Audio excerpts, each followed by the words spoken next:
Welcome, everyone, to another episode of Move, Crush, Count. Today, we are going live again, and this will be broadcast back on the podcast in another week or two. Today's interview is sponsored by J&L Marketing, a digital marketing agency helping business leaders outsmart and outmarket their toughest competitors, not outspend them. So if you want to move the crowd, crush the competition, count the money, check out J&L Marketing. Make sure you also check out move.crush.count for more on future guests and new episodes. Make sure you hit that subscribe button so you get notified on all new content coming up. We've got a special guest with us today. I'll introduce him shortly. And of course, we've got a familiar guest host, I should say, in Sandy Cerami, the solutionist from the great state of New Jersey. Welcome, Sandy. Oh, the great state of New Jersey. That's right. I say that. That's, for those of you seen some of our shows in the past, I've always got my Springsteen painting and guitar in the background. So he always introduces it as the great state of New Jersey. So I steal that from him. So today's show, all right, business development, it's critical skills I think every business leader needs to know. We've got John Traver in the house. My name, of course, Scott Joseph. John is a business development expert. He's going to talk to us about critical skills every business leader needs.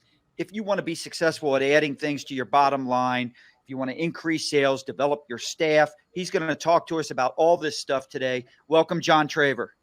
Hey, Scott, Sandy, great to be back. You guys look marvelous. I wore the hat today. Scott said he was having a bad hair day, John. No, I'm jealous.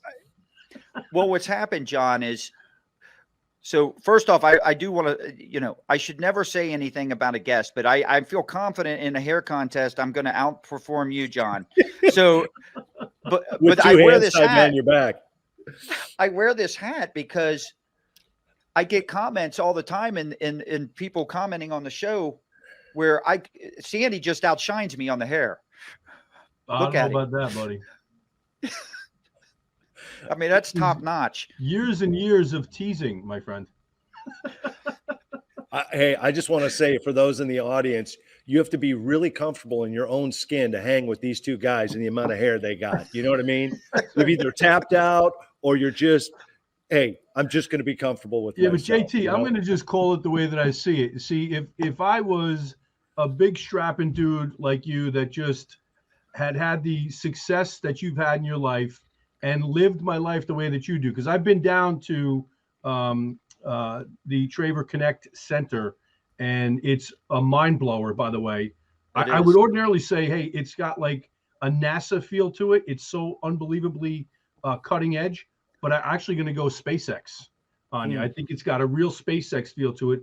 You have the how do I put? You got the jam, baby. So forget the hair. And all I'm thinking about is what we need to do next, And that's why you're at where you're at, my friend. Yeah. Yeah. Thank you. It was great having you. Waiting on our buddy to come down here and hang out, Got to get him across the street, for that tough steak, right? Texas. Yeah. Talk about an entrepreneur. Through that one, right? Talk about an entrepreneur, Mr. Dale, right? Yes. Yeah.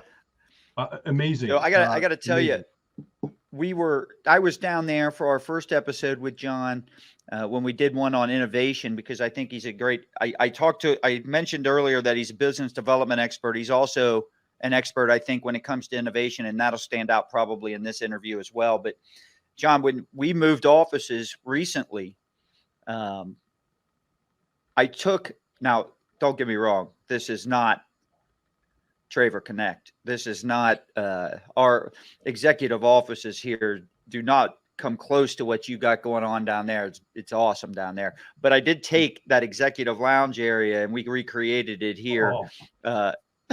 So we shoot podcasts from it. We do everything from it. It's great.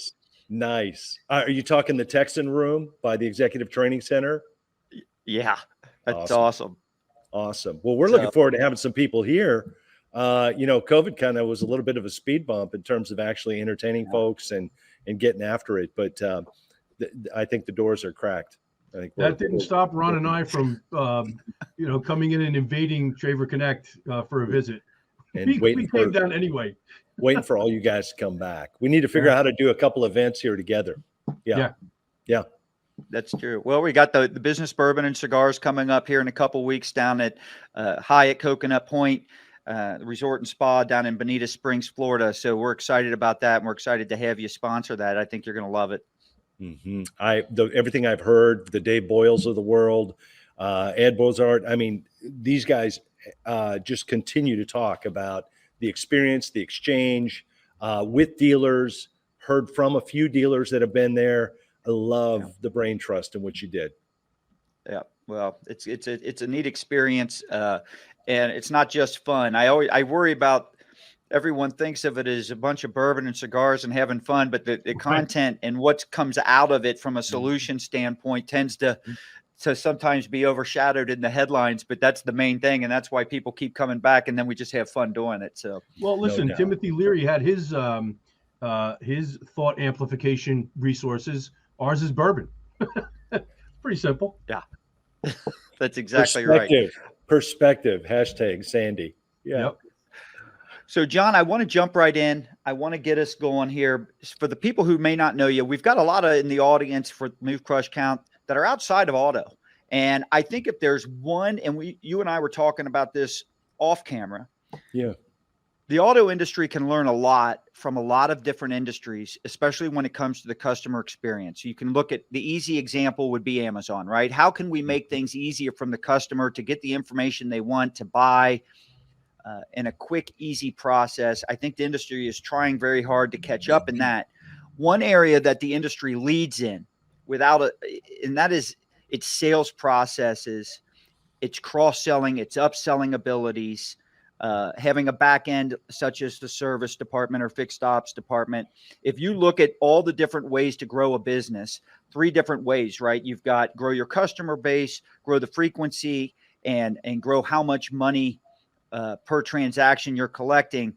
The auto industry does a heck of a job in those areas. And business development, what we're going to talk about today, and you're a prime expert, we'll get into that. And I want you to explain how you came up with this and your experience and knowledge in that area so everyone understands. But this is one area, even if you're outside auto, this is something you want to steal from auto, in my opinion, in terms of how auto follows up. Just an outstanding job. But go explain to the audience in your own words a little bit about your background, where your education comes from, and your experience. Yeah, I love how you prop that up, automotive, Scott. There is a lot you can learn from this space. The industry's taught all 3 of us a ton, right? I mean, more than what we bargained for sure. Well, if you're asking about me, it depends on what stage a person is looking at my life. If I'm 8 years old, I mean, they're going to see an 8-year-old. So from where I'm sitting today, I high level, I think what some people see is I've been fortunate to be a business owner. To be an operator since 1991. So 30 plus years now owning multiple companies. And I will say this, not tongue in cheek. I just want to say humbly, by the grace of God, because I look at who I was in 1991, what I knew, what I didn't know. Okay. And just, there are certain things that we're each given. Like that, we didn't order. We didn't go through the drive-through, guys. And you know what I'm saying? And it could be things as simple as our eyesight or our hair, right? Our hair. So the thing I forgot to ask for, I guess. But by the grace of God, and you say, okay, give me some examples. How about the people in my career at that time? Think about Scott. You were starting J&L at the same time. Think about whether it's your bride or it's a friend, or right. And so we can kind of look past that stuff sometimes. I think it was Einstein. He said, there's 2 ways to look at life. He said, one way is that there are no miracles. Nothing's a miracle. And the other way, everything's a miracle. Everything's a miracle. Yep. Yeah. Have you ever read that? I have. Yeah, like gives me goosebumps every time I think of that. So I look back, so 30 years. Okay, great. So but a lot of help. So I had the right people that shared the vision. My entrepreneurial journey, I would say, when I reached a point in the dealership where I felt like, gosh, I think the way everybody's going about it probably could be done a different way. I really wasn't the guy that wanted to spoil the party, but I did want to get it done. And so that's when I knew, hey, based on how I want to contribute to the marketplace, I think it'd be better I do it as an entrepreneur. So that was kind of my dive in.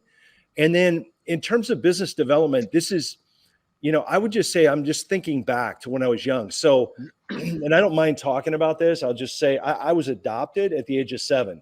And I can remember 4 years old, like clearly, Milwaukee, 41st Street, really close to Miller Brewing, hitting baseballs into an old warehouse that had a bunch of broken windows. True story. But I was adopted at the age of 7. And so Hank Traver, where I got my last name, was the only dad I've ever had. There was no dad even in that foster home. I had an older brother. And my dad wasn't highly educated. My dad would tell you, hey, I didn't even finish high school. He went in the military.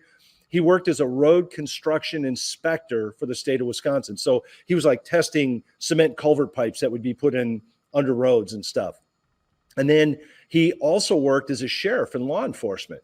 So I'm watching my dad double down. And I would tell you this, a great year in our home, truthfully, was a lower middle class status. That was like we rang the bell. And most of the time it was below that. So we didn't have a ton of financial strength, but we had what we needed.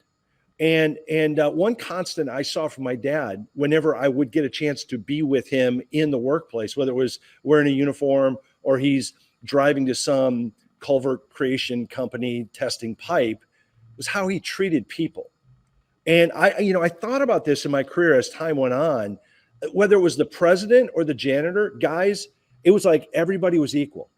And like, I just sort of gleaned that from my dad. So that must have stuck with me because I've always had a bent for treating people right.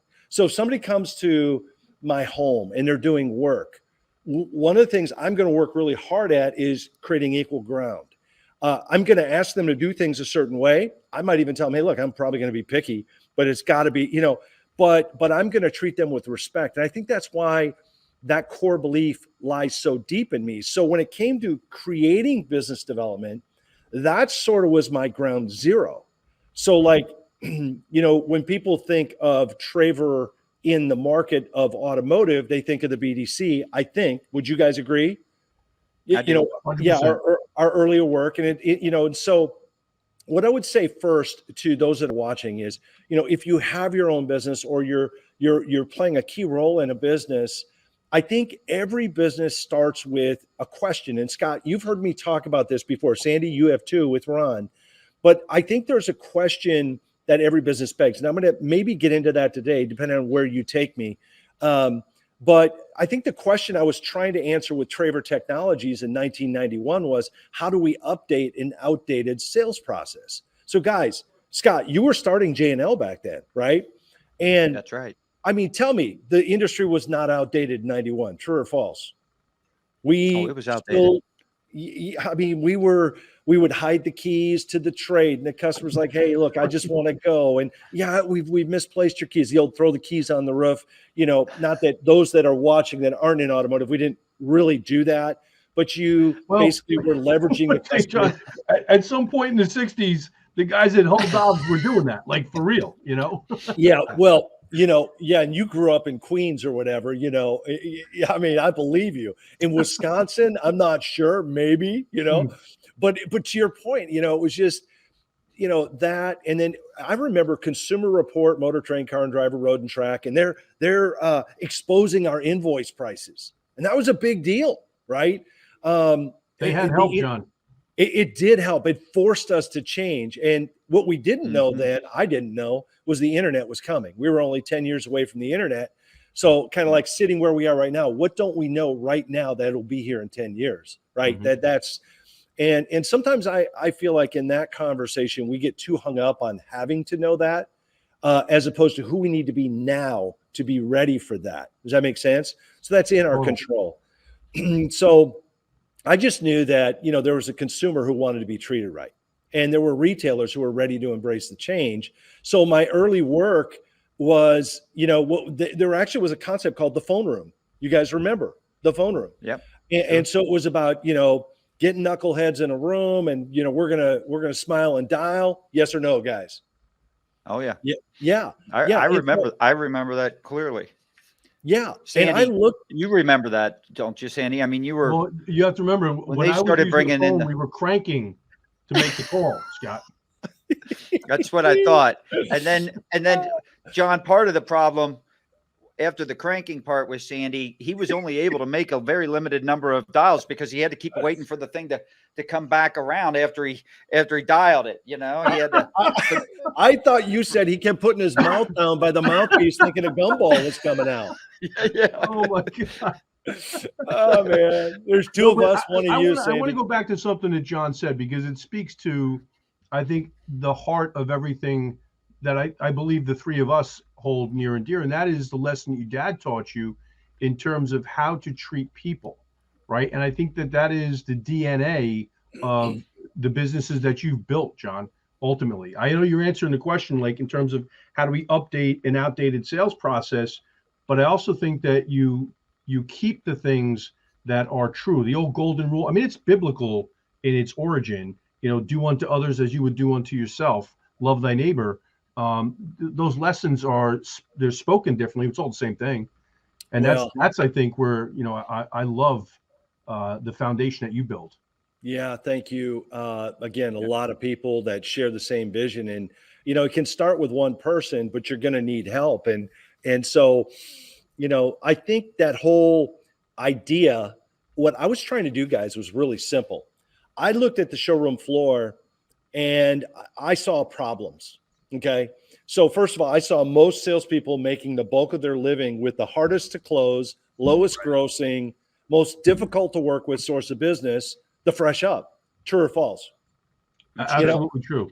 Yeah. And then we have sales managers complaining about turnover. It's like, bro, I mean, look at it's like my son, my oldest, played minor league baseball, and how they feed those guys and bust those guys and house those guys is ridiculous. If you want them to be, so it's like, why would you expect now they have a different reason for that, I'm sure, and culling, whatever. But my point was quality showroom traffic could change everything. And the question was, so everything else was how to get there. Like, okay, we're going to talk differently on the phone. We're going to have keywords and phrases. We're not going to have scripts. We're going to have simple formulas. We're going to have a process. We're going to have some software. We're going to have an environment. Like all those things are so easy to figure out once you had sort of the underpinnings right. And so the BDS was the system. The BDC, it was like a weight room, full of hammer strength equipment. We were going to train 5 days a week and we were going to get strong, and it was 90 minutes a day. So we had our workouts. The BDM.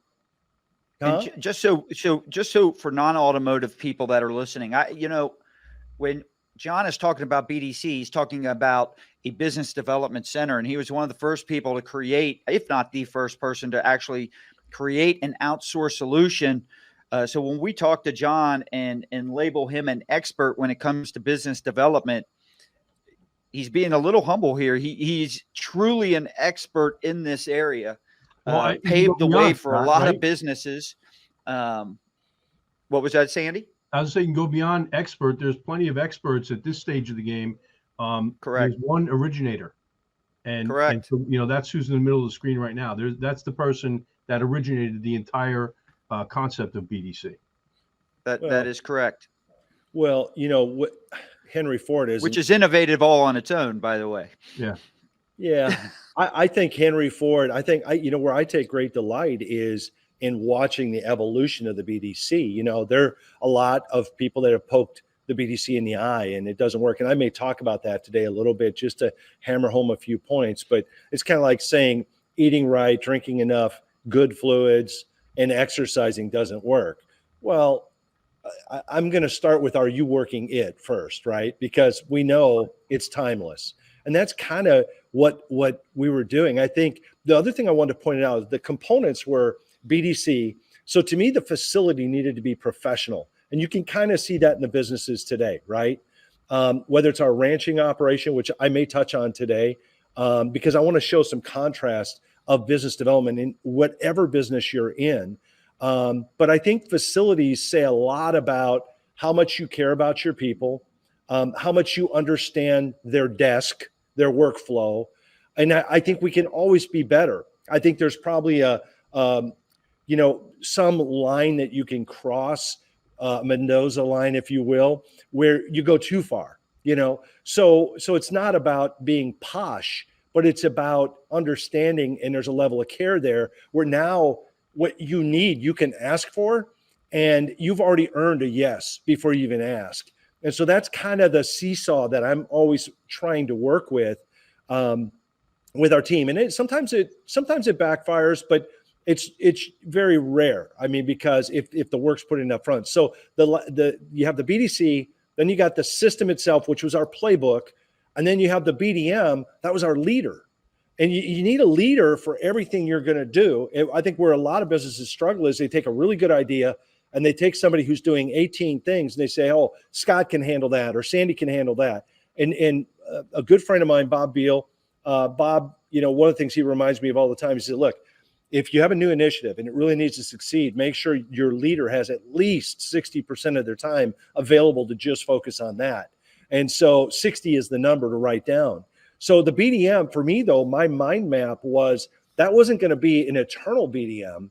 That was our future sales manager. That was our future GSM, GM, and dealer.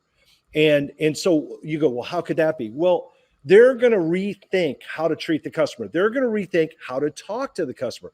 They're going to have keywords and phrases. They're going to have been really good educators and trainers because that's what they're doing over and over and over every day. And I can name names, as they say, right? I can name names of folks that are literally went this path and are either a platform president for AutoNation, running a very large group on the East Coast as COO, general managers, general sales managers that were salespeople that became BDMs that now today are contributing at a high level. You say, hey, where do you really take stock? I take stock in that because the roadmap was good. It's like raising your kids. You can't make the decisions for them, but what you can do is give them a roadmap. And what you'll find is there's moments where it's like, they don't see it yet. They don't see it yet. No. And then there's aha moments, guys. Am I right? Where it's like, they're seeing it now. They're getting it. They're picking it up. So what I discovered back then was we needed software to track. So we created really what was CRM. We didn't call it CRM because we didn't know the term yet, but that was the first CRM in automotive. And I'm not boasting, literally just answering and reflecting on what you guys have asked. So before VIN Solutions and Dealer Socket, there was Traver Technologies BDS system, the first software in automotive that did track all things BDC. And the only reason it did is because I looked at ADP and Reynolds. I couldn't find where to put a phone call. I couldn't find where to do the follow-up. That's how it happened. I was so committed to this process. And but like I say, what do we accomplish by ourselves, guys? Not much. Agreed. And I needed some help. Did I ever tell you guys about Tony Fujita? Did I know? Remember. Okay, I want to share that. Okay. So I'll tell you what really helped validate our BDC model, and it got it accelerated. So I get this phone call, and it's Tony Fujita, VP of Merchandising, TMS. Now, for those that don't know who TMS is, that's Toyota Motor Sales, USA. That is the United States arm of Toyota. Guys, true or false? That's fact. That's true. Yep. And they were in Torrance, California. And so he spoke English, but it was a heavy Japanese dialect.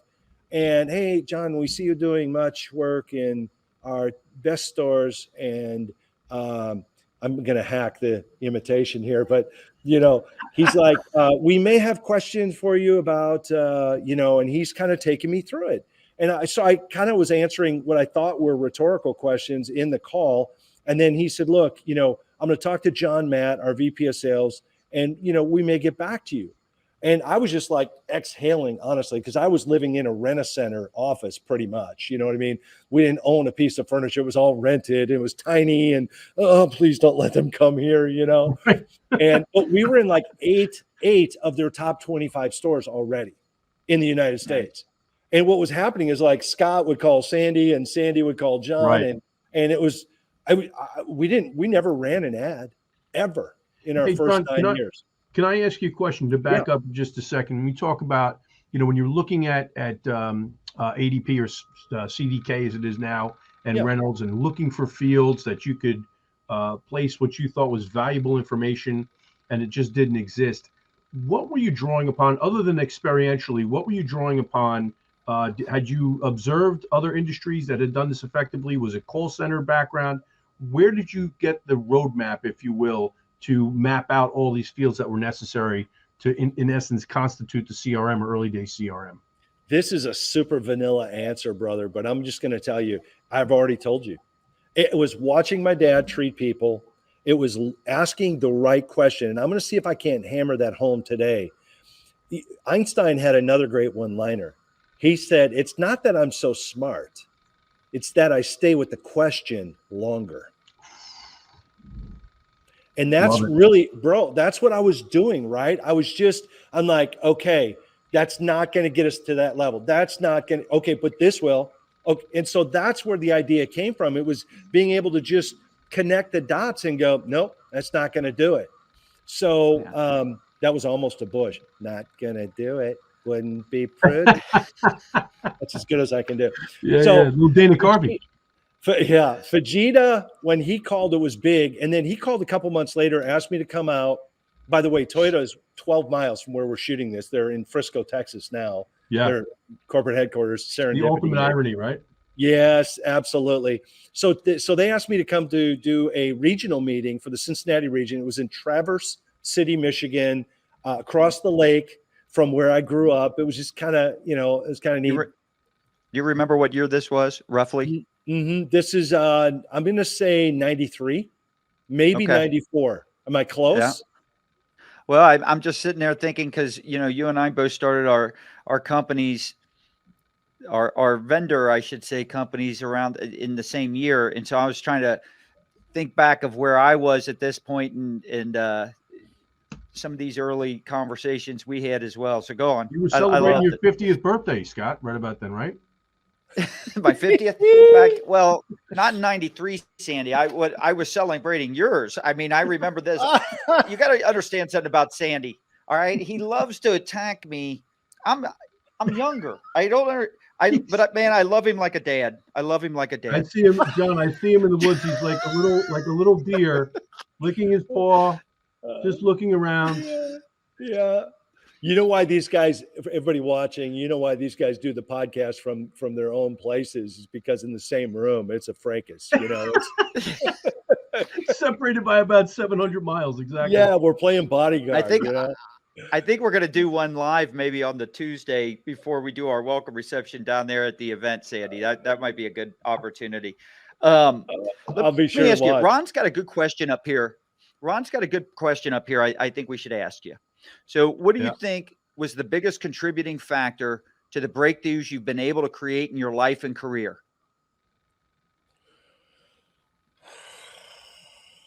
Man, Ron, leave it. By the way, Ron, I heard your question at the end of the podcast with Westbury, and that was a brilliant question. So kudos to you, buddy. Yep. I should have known you were going to be throwing me some fiery arrow. The biggest breakthrough, I'm going to say in a word, failure. Oh, what a great answer. And it's an honest answer because I had a company before Traver.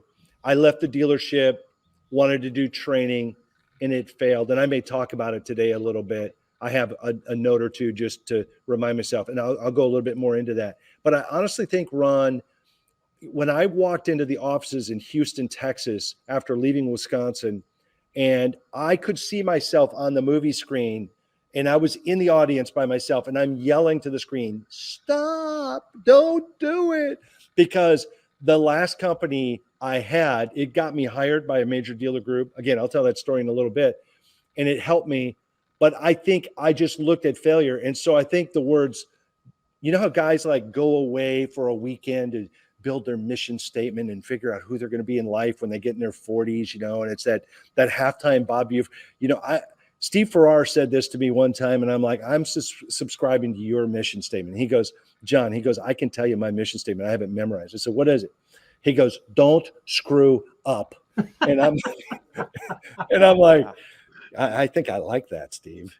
So there was a lot of fear there, but not fear to go forward. I just didn't want to screw anybody else up, whether that was my wife, my family, my clients, my teammates. I wanted to get it right, But the thing is that if you don't make any mistakes, you really haven't learned much. There was a third base coach. He used to be the skipper for the White Sox, Gene Lamont. You remember Gene Lamont? Absolutely. Yeah. And I used to tease my kids because he played third base coach for the Astros for a few years when we were in Houston. And it was like, it was full-time this at third base. And I called him Gene Hold'em Lamont because it was like nobody ever got thrown out. But, we lost more 2 to 3 ball games than I could remember because, bro, seriously? Wow. Your job isn't to get them thrown out. Your job is to take the close ones and be able to end up at 51% or better, so you do have to take some risks. So Ron, hopefully that kind of gets you started there. It's a great answer, John. It's a great answer. Okay. Well, think about the products that you probably have started with Traver Connect. I can almost guarantee whatever you came up with originally, whatever new innovations you've come up with that you probably originally thought, this is going to be it. This is going to kill it. Within usually a month or two, customers start using it, right? That product's night and day different because the customer feedback gives you the true answer of what you need and where you need to adjust. So, I mean, I look back at any changes or improvements we made. It wasn't because, we thought to do them, but it was only because of the feedback we were getting from customers of what they valued and what they really wanted and needed, right? Mm-hmm. Yeah. Yeah, that's your validation piece. They know. And, when you're in the design, there are some guys that we look at in the world, like an Elon Musk, as you say, Sandy, probably the brightest guy on the planet, right? There are some things when you're a designer, if that's your gift. So you got designer, developer, stabilizer. I'm borrowing from Bob Beal. Maybe I'll talk about this today too, if we have time, maybe after dinner at this rate. Designers could take white paper, complete white paper, come up with a concept, bang, thin air. So like electric cars, but the thing about designers that can be a little bit interesting, I'm going to use that word with quotes, is sometimes they come up with ideas that might almost not make a lot of sense, like going to Mars. Like if you've looked at the whole SpaceX deal, we go to Mars. You guys do understand it's a one-way trip, right? It's not a shuttle that brings you back at 5 o'clock each day. Right. Like it's, hey, it was great seeing you guys. I'm going to live on Mars now. That's it. So like that for me is where the designer sort of can sometimes cross the line. Steve Jobs had some of that in him where, the market sort of rejected him. So my point to you, Scott, as you bring that up is, the ultimate test is what Scott just said. And that is, you got what say you, right? Here's what I say, creating it. What say you, the buyer? And so once you get a clear answer on that, to your point, Scott, think about all the things J&L, like I go back to 91 and I got to kind of smile a little bit because, we were educating stores that were developing their BDCs and implementing BDCs. You had teams of people going in developing marketing products. Well, think about how you and I hadn't even talked yet at that point, right? So you're creating leads and I'm creating the conversion of leads. The two of them together essentially created RDRs. We call that retail delivery in record in the automotive space, which means a new car hits the curb.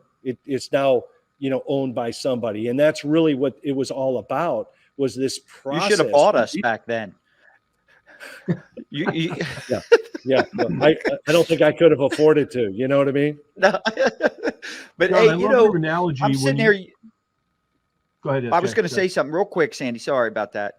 No, go ahead. You said something earlier that I want to point out because we have a lot of entrepreneurs on the show. We have a lot of people that are in startups that listen in our audience.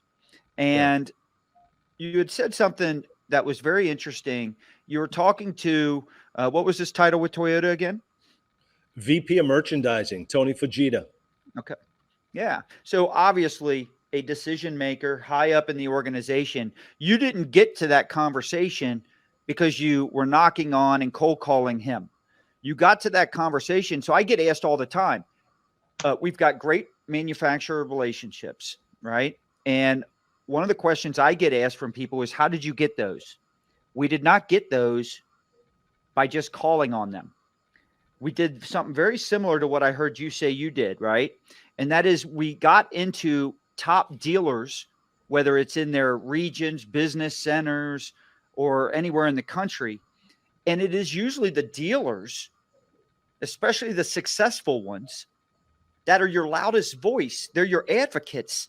And all of a sudden, now you're talking to an area manager or an after sales area manager. And now you're talking to a region or a business center, or a zone manager. And now you're talking to someone in national. And that's how you get in. You do a proof of concept with their dealers, right? Mm-hmm. And the dealers are competitive. When word gets out, it spreads pretty quickly, right? Mm-hmm. That this is a company you need to be doing business with. And I think in a lot of industries, that same model, that same blueprint can be followed. You got to go to the end user and then work your way back up. And then all of a sudden, now once you have established those relationships, you get to burn that candle at both ends, right? You get to sell to the original equipment manufacturer, the OEM, and the dealers at the same time, and you get support from both, and then it really explodes. Well, if I'm in the audience right now and I have a business that serves, we'll use automotive, okay? You have a vendor service that, changes their life somehow, right? If I were you, I would stop for a minute and think, what if I were sitting in a seat as an OEM, associate? What would I need if I have this new initiative? What do I have to sell it to the dealers. I got to get them to buy in. So the easiest way to get them to buy in is already have proof source. Already have, hey, here's Scott, right, here's Sandy, here's John, and so on. And here's how they've done so far. And so you make their job easier by succeeding at the baseline level first. It's very, very simple stuff. It's very, very simple. Well, and not only that, but when influential dealers are having a lot of success with a tool, a strategy, whatever, a process, whatever it might be, they lean on the OEM pretty hard. I mean, they can be very influential in making sure programs become OEM approved or, preferred or whatever that might be. And Michael Poro's got a great question. We're going to come back to it in a little bit. So hang tight, Michael, with you. I want people to walk away with almost like a guide. Like, how can they walk away if someone was going to start their own business development center, right? And I'm not talking about a company serving for their own business, their own specific business. What would you say is the first skill that whoever's in charge of that, the business itself, whatever it might be, needs to have when it comes to business development?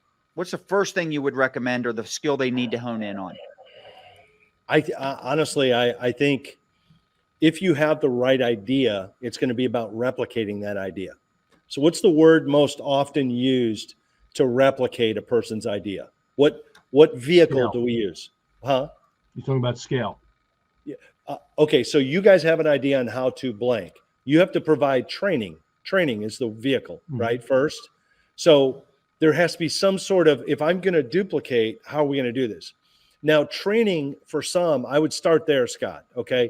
So you're going to need to have thought through how you're going to duplicate it. Mark Twain, what did he say about training? He said some wild stuff. He's like, training is everything. Training is all there is to a person. He literally said the peach was once a bitter almond. So he's kind of like talking about how it evolves. Or cauliflower is nothing but cabbage with an education. That was Twain. And I know. But so what I would say to you is that, there's innovation and improvement that you're going to need, right? Whatever your idea is, but it's going to require the right training. So training kind of can be a generic word, and I think some of you in the audience would agree. So, but I think I would start with the fact that there's this journey towards lifelong learning. And so maybe there is a perpetual GPA that we all get. There's a pastor who some in the audience may or may not know, but he's prominent. His name is Ray Ortland. And he created a few organizations, Acts 29. It's a church plant organization, the Gospel Coalition, Emmanuel Church in Nashville. He's an author, written a number of great books. He's a hunter. He's a man's man.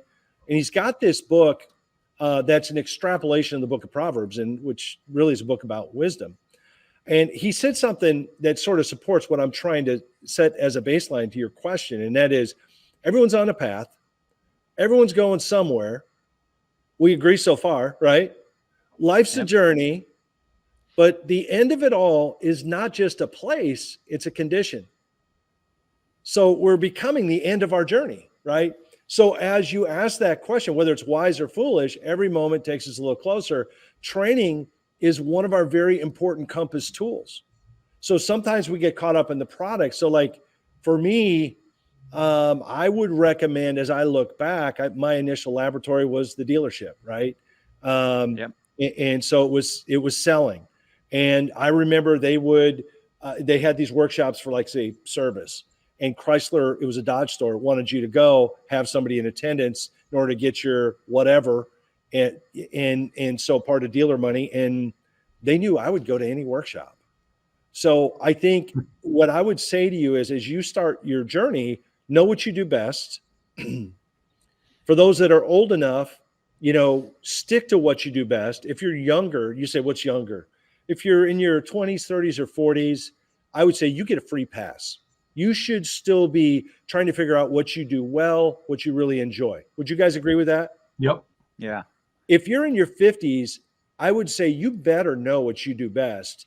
And you better be able to look in the mirror and say, hey, Traver, you don't do it all well, but there are some things you do well. And so you follow me? You should be able to discern by a certain point in your career. And so for me, I think what I've learned is that I really love to learn. That's what I learned.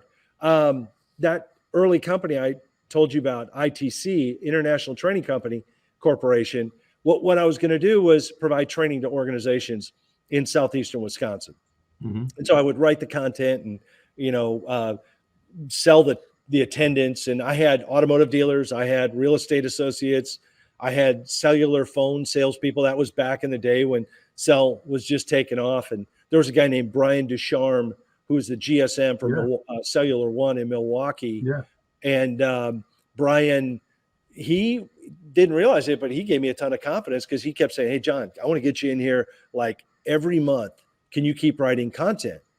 So my focus was always on communication training. I think anything that had integrity, improved a person's success in the market, when they were selling, that was going to be kind of, where to take it. So, and you got all kinds of problems you got to solve in business development, Scott, with your question, whether it's, it's best price, or do you have it in stock, or what's my trade worth, or, we're doing business with people that we can't see over the phone, as my buddy Danny Halfman reminds me of often, so, start with the fundamental core. One word that really helped me in my career when I was writing those training programs real early was one day I asked the question, I was like, I wonder what the word sell, like what it really means. This is pre-Google, right, guys? So I'm digging. And what I found was there were, like, from the English, there's multiple, like German, and it works. It's all the way down to a Norwegian derivative. And what I remember is this, it meant to give. That was the first thing it said, to give. And I thought, well, that's a little different than what we got. And it meant, second thing it said is to, and I think you could look this up and find it today, to surrender. Listen to that, to surrender. And the third one was to serve. And I thought, well, shoot, this is not hard. So I think I based everything in selling off that initial premise, like that's what selling was. Fortunately, by doing those workshops, I was doing new hire training for the Rustero Group, a couple of their stores, the Mequon store, the Honda store, and Cedarburg store, Pontiac GMC, if I remember right. And I had a voicemail on my answering machine. Guys, you remember answering machines? Please say yes. Sandy Yes. does. Yes, Yeah. yes. And I was like, I still have one, John. You do? It's right next to my fax machine and my beeper. Go ahead, Scott. He's all yours. I don't even have to say anything. I just think, the audience knows. JT, I'm gonna send you a text that'll give you a chuckle. Okay, you got to. The show. All right. Oh, it's after the show, so we can't use it. Okay. Well, I'll send it to you now, but all right. I don't think we can. I don't think we can use it in the show. This is a PG-13. Well, you're touching on, John. You're touching on something here with training, and that's this. And I'm going to follow up with this. With what's the best in your experience, especially when it comes to business development? What's the best way to train? That's going to be my question. But before you answer that, let me just say this. I sit back and I hear there's always the question with a business, should I do it internal? Which most business owners, there's a lot of business owners that love that idea because they can control the quality. They just have more control over how it's done, what's being taught, this and that, right? Mm-hmm. Or should I outsource? And one of the things you're bringing up training and the repetition that comes when I think of business development. Mm-hmm. I've always thought outsourcing just makes so much more sense. And the reason I say that is there's nothing I could do internally that would ever train these people to ever do it as well as a business that's all they do all day, every day. That not only are they being trained to do it well, mm-hmm. but the act of their job also serves as training. It's literally just nonstop, all the different various situations, things like that, right? It would take me as a business owner a tremendous amount of time to ever equal, if I ever could equal that skill set. So, I mean, what's your thoughts on that? And then my question is, what is the best way? Because if you're developing and training these people on how to do this specific role as a business development rep, what's been the most effective way to train those people? Mm-hmm. Well, the first thing I would observe in the word training are the last three letters. Okay. It's not ED. It's not past tense ever. It's plural. Got. Right. That's the first thing. So like as result oriented as all three of us are, because I know these two guys, for those that are not, I know these two guys and they don't get to where they are without being result oriented. So it's, you have to sort of put your snaffle bit in your own mouth and rein yourself in like, hey, okay, that was great. And I can see they're growing. What's next? So it's always plural. It's always plural. Okay. So that's one. Two is it's kind of like a ball game. When you throw the film, like you might've won by 2 touchdowns. Like the Rams mopped the floor with the Cardinals last night. Right. I mean, it was ridiculous. Now, I'm sure that when they hang the film up, though, today and they prepare for Tampa Bay, they're probably going to find some things they don't like that they still want to tighten up. And that's what training is, too. I would just say you can always be a little bit better. So what you want to be is teachable yourself if you're leading that initiative. And then the third part is you talked about in versus out. Most of the stores, so you're talking like Traver Connect here, we take calls for service departments. And I mean, we do other things. We have software that we can put in the store and run the whole thing now. And there's a different way we can go about it. But when they call us, they're usually saying, hey, we're building our own or we have our own and we should be talking to you guys. What do we do next? So where it always ends up is we get into the cost per hour and we say, okay, if you're going to pay that agent $15 an hour and you're going to need, let's say 2 people, that's easy math. 15 and 15 is 30. So you're going to spend $30 an hour. Are you going to work on both at the same time? Yeah. They're going to be 8 to 5. Okay, great. So who's catching calls from 6 to 8? The lane. Oh, okay. Yeah. Okay. Well, who's catching calls after 5? The lane. Okay. Gotcha. Okay. So who's catching calls on Saturday? The lane. Okay. So you can see you're still not fully covered. So, all right, but you're going to spend $30 an hour. So then we get into, you realize you can spend $1.50 an hour and we can put 14 people on that. wait, how much did you say? $1.50 or $4 or less than what you could hire one person for. Right. But the problem with that is there's some trade-offs. So you go, well, they don't know my advisors intimately. Okay. So hybrid becomes a solution for that store where you lead with one or two people, you do backstop because otherwise you just price yourself right out of it. And so how did you get there? Well, you subscribe to training, to learning. You realize, okay, hey, I know there's some people that probably spend a lot of time on this that know more than I do. The one thing that, where I think prevents some people from doing that is they've been taken advantage of before. And so, that's possible too, but if you do your homework, for the most part, you can find, people that can help you. Right. So, Sandy, in your podcast that I listened to today, that hasn't posted yet, but I love the example that he gave, Westbury gave, when he said, I don't know how I'm going to talk about that, but there are 4, beef processors. There's 2, right. Yeah, and there's 1 in Chicago, and so what is competition? So you have plenty of choices to be able to get you there in automotive. But if you're outside of automotive, I would say know your end, know how you want to do business. I think if we all own a McDonald's and 2 of the 3 of us serve soggy fries, we all get the same fries. But the way we do business, how we do business is what differentiates us. If one of us has the crispy flat fries all the time, then, again, that's how we do business. Yeah. Right. So that is just, to me, sometimes it's like I'm selling the same thing they're selling. Well, maybe. And if you are, then, is there a consistency about it that differentiates you? Things like this. I really want you guys to get to the experiences piece because I would love to talk about if there's enough time. I don't know if there is. Yeah, we got time. Do we? Yep. Yep. About the we contrast. Can keep going. Okay. If you guys are open to that, you had said to me we were going to talk about like, essentially disruptive experiences that I've had or something like that. Yes? Yeah. Well, I think anytime I want to always talk with every guest when it comes to, especially if they've done things that are disruptive. I want to capture that. I want to get a little bit about their thought process, things such as how did they come up with those ideas? How did they really truly become disruptive?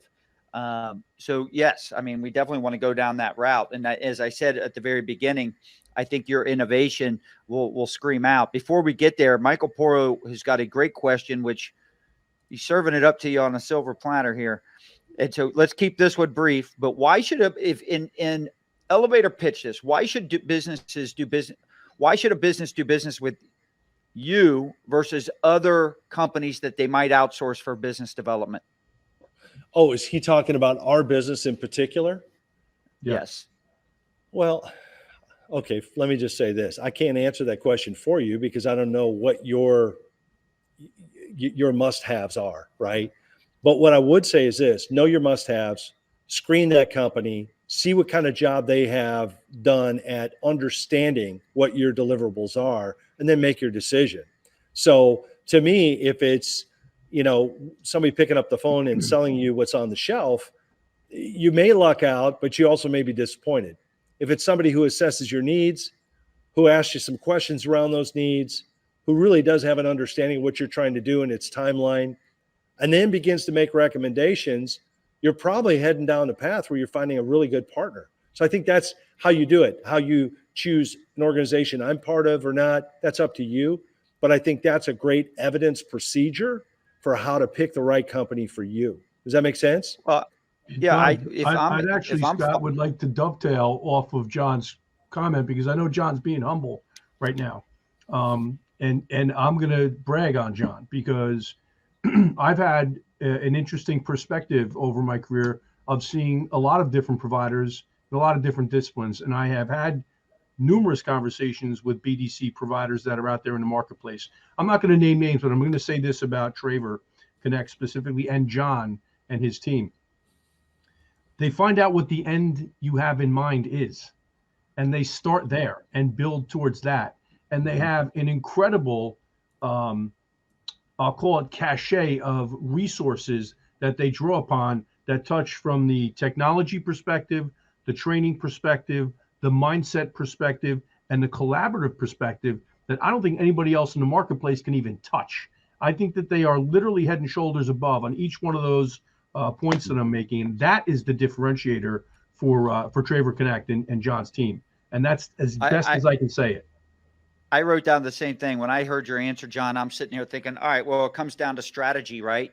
In other words, what separates you maybe from others is that you are a true partner in the sense that Bingo. You're making sure that your solution and or tool aligns with what the client either wants to accomplish and probably equally important wants to avoid. Yeah, right. Most of the other players are out there running around with a hammer and everything's gosh darn nail, whereas John approaches it far differently. So maybe that says it effectively. Well, and I will just say too, if you're looking for that perfect company, keep looking and promise me. Who had that question? Who had the question, Scott? That's who wrote it? That was Michael Poro. Mike, promise me you'll call me when you find them. You and I will write the book together. You'll see each other in Bonita Springs, buddy, in 2 weeks. Can't wait. Yeah, no, there is no perfect. There's just this stumbling forward, where you're trying to get better continually. But to me, the authentic relationship starts with understanding what the need is, and also understanding what the perception of what the need is. Sometimes we can be with a client, Mike, who they don't get it, like what they want. So what our job is to do then is ask questions that help expand their view of what's possible. And then all of a sudden they go, wait a minute, I didn't even know that was an option. Yeah, that's one option. There's actually a couple more, depending upon how far you want to take this, depending upon how large of a service department you're going to have or whatever, you see. So, it's, again, if you stay with the question, it'll take you a long way. Yep. So what would you say if, all right, my goal is I want to do it on my own. I don't want to outsource. All right. I'm not interested in that. I want to do this on my own.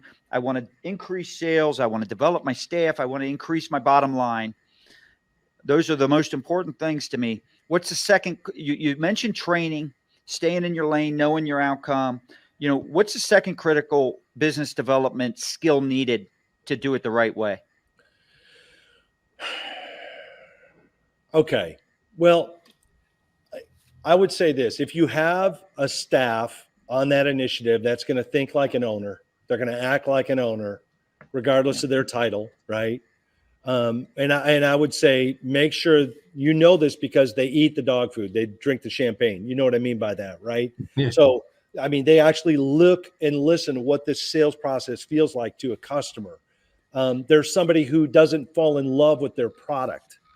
You understand what I mean by that? Like, wow, isn't this awesome?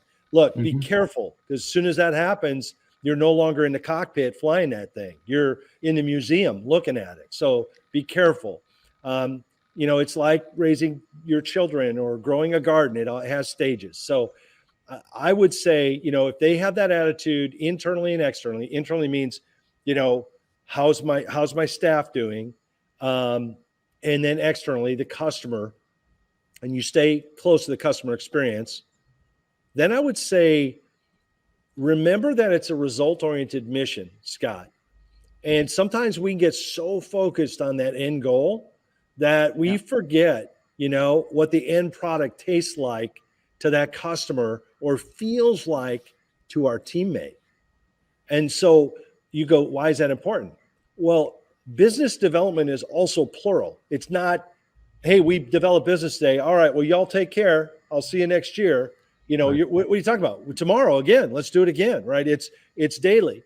And so the problem is when that happens, sustainability usually gets interrupted. All right. Well, we appreciate it. Great points. I want to thank John for a great interview. A lot of good stuff in here. Sandy, we appreciate you joining us as always.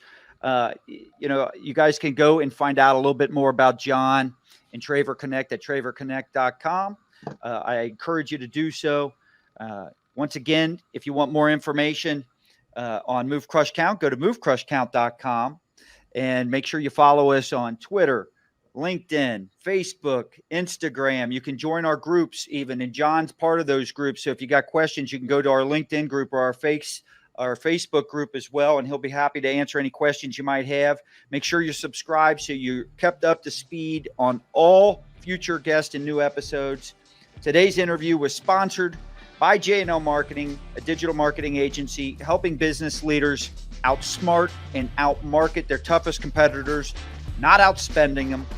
So your marketing, you know it can perform better, and you want an agency that specializes in combining deep data, marketing strategy, campaign support, and management.